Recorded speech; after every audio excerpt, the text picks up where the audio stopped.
Donc, je vais vous parler de la formation aux nouveaux métiers et plus particulièrement aux nouveaux talents, bien sûr, mais plus particulièrement dans le cadre du transport. Alors, quels sont les membres du GIE CAS, simplement pour nous présenter? C'est évidemment le groupe Subeco La Rochelle, le port de La Rochelle, le port de Nantes, le port de Dunkerque en France et la communauté portuaire de Riron en Espagne. Quelle est l'idée de départ de ce GIE? C'est la prise en compte d'un double décalage, celui de la difficulté d'intégrer les exigences du développement durable en matière de transport et le décalage entre les besoins des entreprises dans ce domaine des transports et celui de la compétence des salariés pour répondre à ces besoins.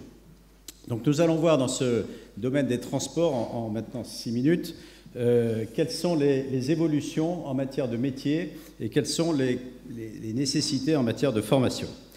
Alors, il y a une difficulté pour intégrer les exigences du développement durable en matière de transport, car les chargeurs, que certains d'entre vous sont, mais aussi les opérateurs de transport, dans ce domaine comme dans bien d'autres, vont le plus souvent au plus simple. Le plus simple, c'est le tout routier, en oubliant qu'il y a des alternatives, parfois aussi efficaces et moins polluantes, comme le fluvial, le short-sea, que nous évoquions tout à l'heure, le ferroviaire.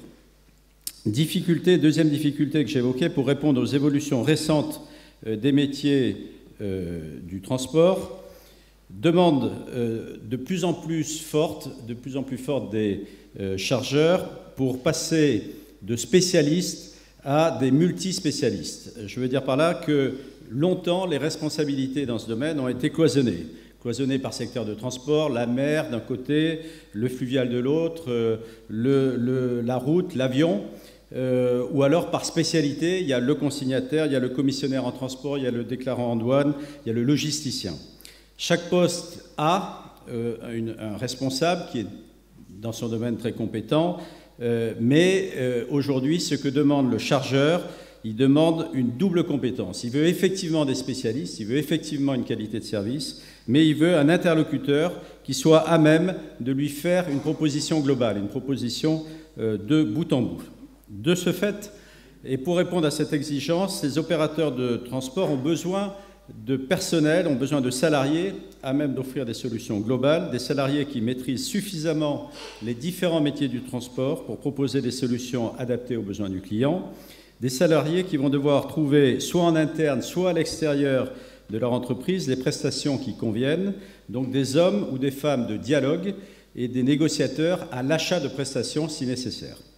Bien évidemment, ces salariés devront être parfaitement bilingues, doivent être d'ores et déjà parfaitement bilingues en anglais, voire éventuellement dans d'autres langues, sans parler de l'obligation qu'ils ont de maîtriser parfaitement les nouvelles technologies d'échange de données, puisque dans ce domaine des transports, plus que dans tout autre, on travaille bien sûr au local, au régional, mais on travaille beaucoup à l'international. Dans le même temps, les entreprises, dans cette période de crise économique et donc de marchés qui deviennent de plus en plus concurrentiels, de plus en plus tendus, veulent non seulement une prestation de qualité, mais évidemment au meilleur prix.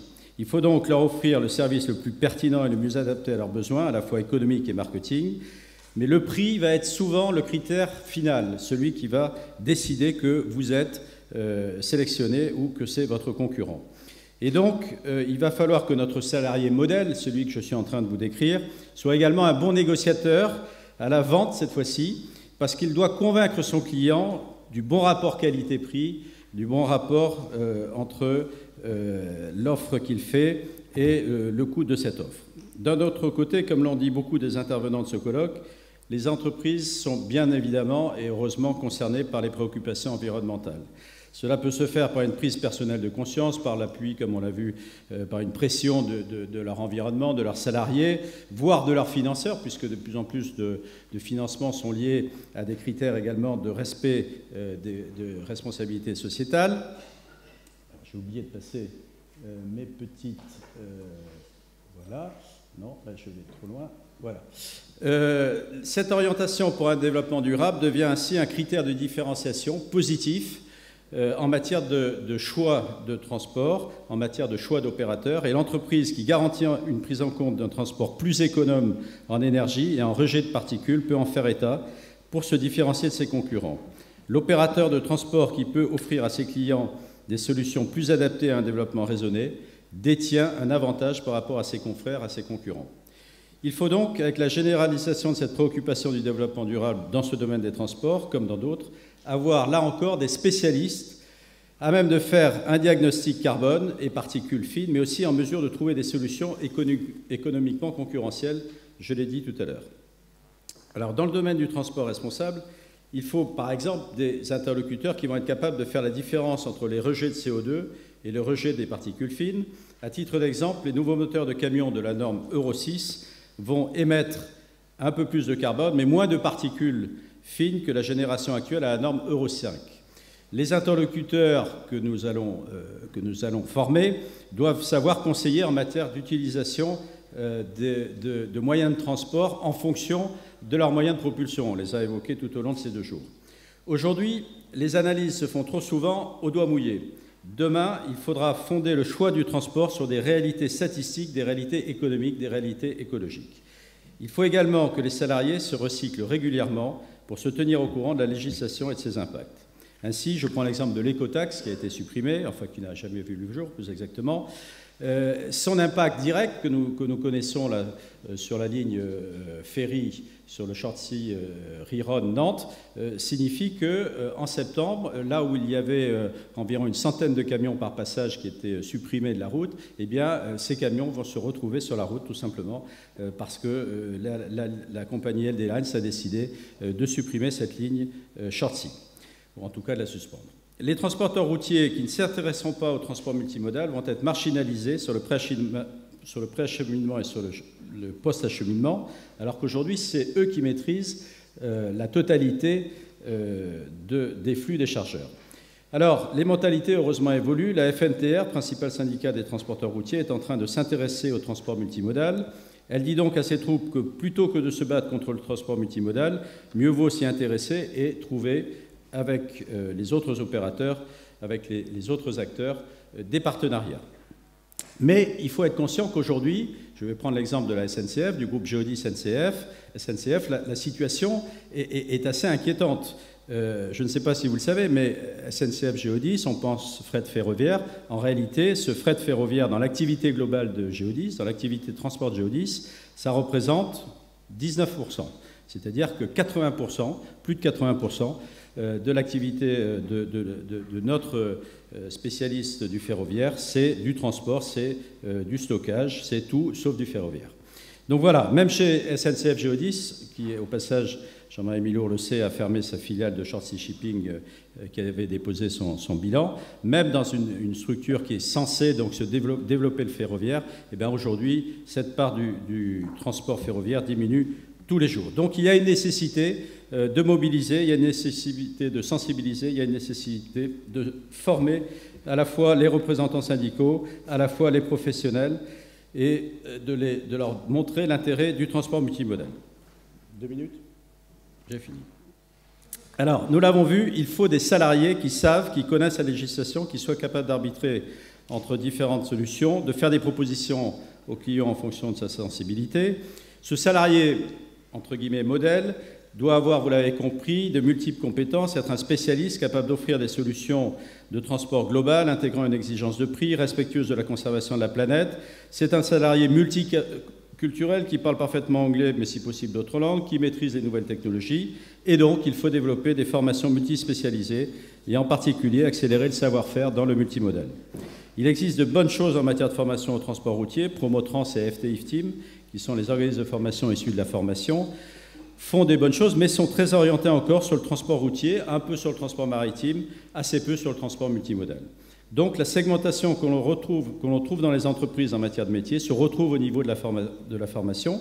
Et c'est pourquoi Subdeco La Rochelle est, on peut le dire, leader dans cette nouvelle dynamique de formation en ayant lancé CASE avec le support du programme européen Marco Polo.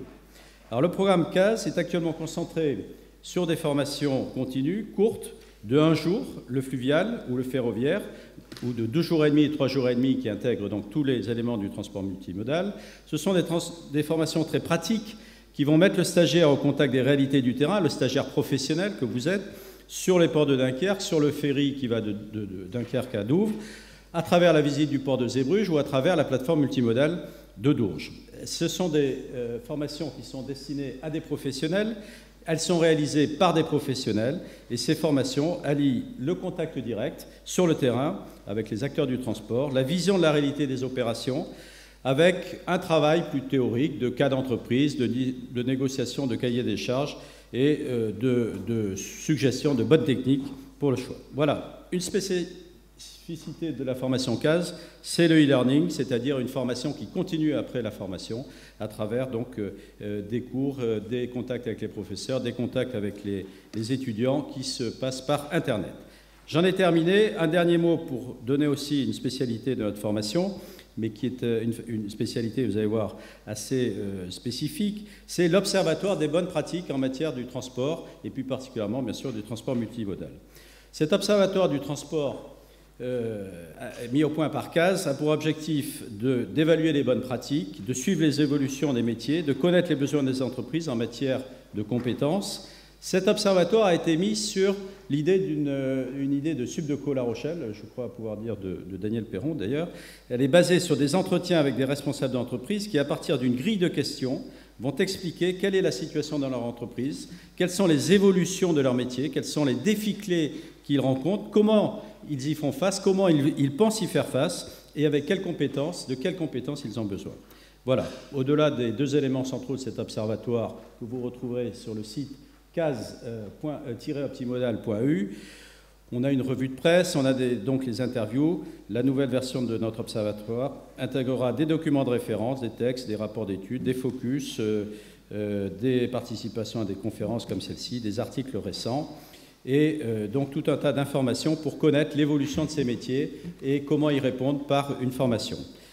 Si j'ai été trop rapide et que vous n'avez pas compris, à la sortie de cette salle, vous aurez toute l'information puisque nous avons de la documentation et 2 personnes avec moi pour y répondre à vos questions. Merci beaucoup.